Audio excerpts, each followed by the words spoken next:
Assalamualaikum warahmatullahi wabarakatuh.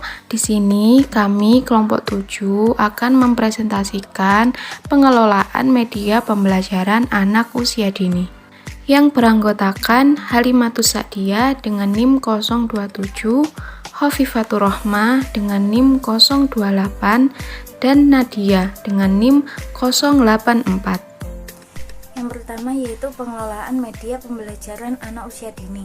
Pengelolaan adalah proses yang dilakukan melalui perencanaan, pengorganisasian, penggerakan, dan pengawasan untuk menentukan serta mencapai sasaran yang telah ditetapkan dengan efektif dan efisien.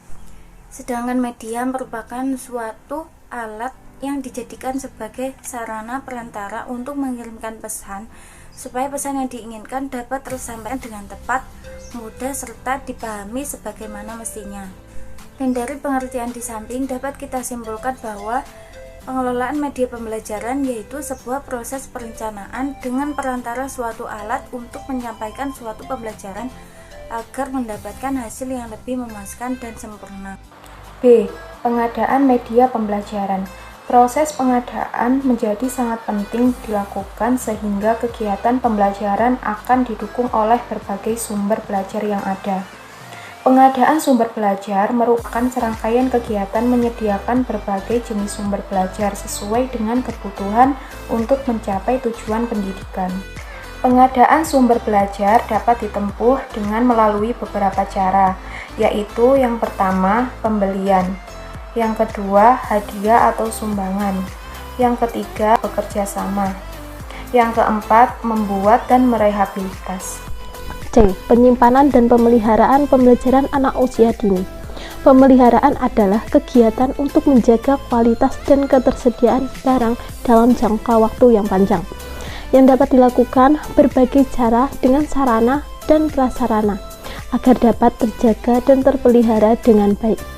Jadi, menyimpan dan memelihara media pembelajaran itu sangatlah penting dilakukan oleh pendidik, baik itu media pembelajaran di dalam ruangan maupun media pembelajaran di luar ruangan, agar media tersebut terawat karena selalu digunakan oleh peserta didik.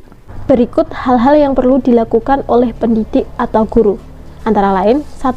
Guru harus mengetahui jenis media pembelajaran yang perlu disimpan dan dipelihara dengan baik. 2. Guru harus memantau bagaimana anak menggunakan media pembelajaran dan bagaimana anak mengembalikan media tersebut pada tempatnya. Ketiga, guru harus membiasakan anak untuk bertanggung jawab terhadap media pembelajaran yang digunakan sehari-hari. Bagaimana sih cara untuk menyimpan dan memelihara media pembelajaran itu dengan baik? Maka kalian harus memperhatikan hal-hal sebagai berikut. Pertama, bentuk perawatan dan penyimpanan media pembelajaran di dalam ruangan. Antara lain, alat-alat seharusnya disimpan di tempat yang memenuhi syarat, tidak lembab, cukup ventilasi, dan diatur rapi dalam lemari alat atau rak alat. Selanjutnya, dalam menyimpan ini harus diperhatikan juga jenis-jenis alat tersebut, seperti buku dan kertas-kertas dalam lemari atau rak alat peraga lainnya disimpan di tingkat yang sesuai dan aman. Lalu pemeliharaan bahan dari kayu dilakukan secara berkala dengan menyemprotkan obat anti serangga atau rayap di mani, dicat, dipelitur atau dipernis.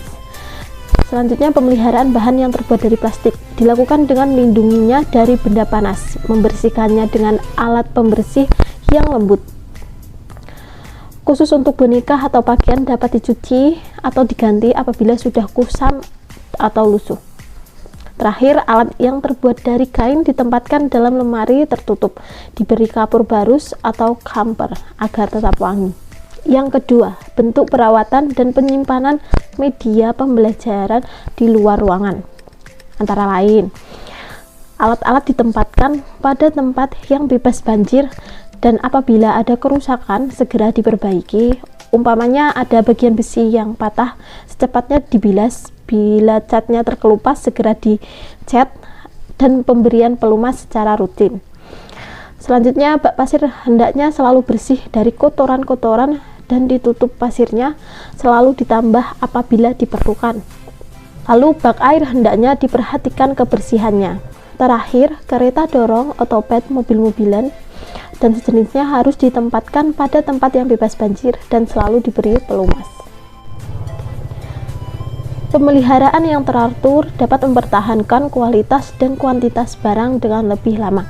Menurut Barnawi, tahapan dalam memelihara sarana dan prasarana sekolah dapat dirumuskan menjadi 5P di antara lain. Pertama, penyadaran. Upaya menanamkan kesadaran kepada warga sekolah tentang pentingnya pemeliharaan sarana dan prasarana. Kedua, pemahaman. Memberikan pemahaman tentang program pemeliharaan sarana dan prasarana sekolah. Ketiga, pengorganisasian. Penyusunan struktur organisasi pemeliharaan sarana dan prasarana dan pemberian tugas, wewenang, serta tanggung jawab. Keempat, pelaksanaan pemeliharaan sarana dan prasarana sekolah secara teratur sehingga menjadi kebiasaan civitas sekolah. Yang terakhir, pendataan. Inventarisasi sarana dan prasarana ditinjau dari ketersediaan kondisinya. D. Penggunaan media pembelajaran anak usia dini. Penggunaan dapat diartikan sebagai kegiatan pemanfaatan media pembelajaran untuk mendukung proses pembelajaran demi mencapai pendidikan. Menurut Barnawi Arifin, ada dua prinsip yang harus diperhatikan dalam pemakaian media pembelajaran, yaitu yang pertama, prinsip efektivitas, yaitu semua pemakaian perlengkapan media pembelajaran harus ditujukan semata-mata dalam memperlancar pelaksanaan pembelajaran.